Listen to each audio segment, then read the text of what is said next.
Saudi अरब के दौरे पर पहुंची भारत की केंद्रीय मंत्री स्मृति ईरानी ने मुस्लिमों के लिए सबसे पाक और मुबारक शहरों में शुमार मदीना का दौरा किया है। ऐसा पहली बार है जब मदीना शहर में कोई गैर मुस्लिम भारतीय प्रतिनिधिमंडल पहुंचा है। एक आधिकारिक बयान के मुताबिक भारत सरकार हज यात्रा पर जाने वाले भारतीय मुसलमानों को सुविधाएं और सेवाएं देने के अपने वादे पर कायम है, जिससे वो काफी अच्छे तरीके से सफर कर सकें। इस यात्रा से हर साल हज में जाने वाले जायरीन को अच्छी व्यवस्था मिली। इस दौरे में भारत और सऊदी अरब के बीच द्विपक्षीय हज समझौते 2024 पर भी हस्ताक्षर किए गए हैं।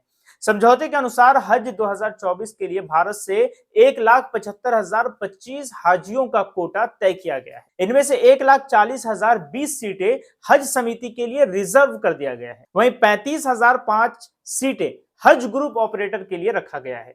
इसके साथ ही भारत सरकार ने एक डिजिटल इनिशिएटिव भी शुरू किया है, जिससे भारतीय हज यात्रियों को सभी जरूरी सूचनाएं मिल सकेंगी। सऊदी अरब ने इसके लिए पूरी मदद करने का विश्वास दिलाया है। सऊदी अरब के दौरे पर पहुंची भारत की केंद्रीय मंत्री स्मृति ईरानी ने मुस्लिमों के लिए सबसे पाक और मुबारक शहरों में शुमार मदीना का दौरा किया है।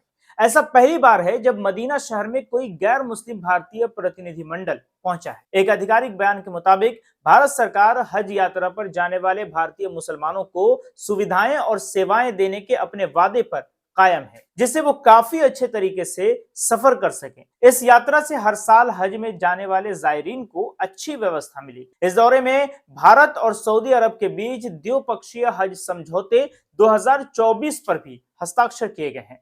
समझौते के अनुसार हज 2024 के लिए भारत से 1,75,025 हाजियों का कोटा तय किया गया है। इनमें से 1,40,020 सीटें हज समिति के लिए रिजर्व कर दिया गया है। वहीं 35,005 सीटें हज ग्रुप ऑपरेटर के लिए रखा गया है।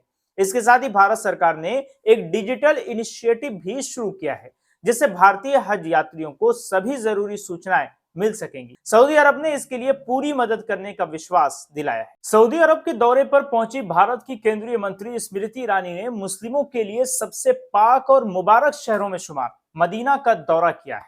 ऐसा पहली बार है जब मदीना शहर में कोई गैर मुस्लिम भारतीय प्रतिनिधिमंडल पहुंचा है। एक आधिकारिक बयान के मुताबिक भारत सरकार हज यात्रा पर जाने वाले भारतीय मुसलमानों को सुविधाएं और सेवाएं देने के अपने वादे पर कायम है, जिससे वो काफी अच्छे तरीके से सफर कर सकें। इस यात्रा से हर साल हज में जाने वाले जायरीन को अच्छी व्यवस्था मिली। इस दौरे में भारत और सऊदी अरब के बीच द्विपक्षीय हज समझौते 2024 पर भी हस्ताक्षर किए गए हैं।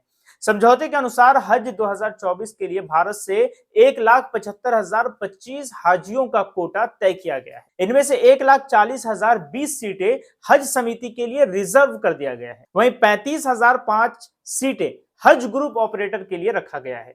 इसके साथ ही भारत सरकार ने एक डिजिटल इनिशिएटिव भी शुरू किया है, जिससे भारतीय हज यात्रियों को सभी जरूरी सूचनाएं मिल सकेंगी। सऊदी अरब ने इसके लिए पूरी मदद करने का विश्वास दिलाया है।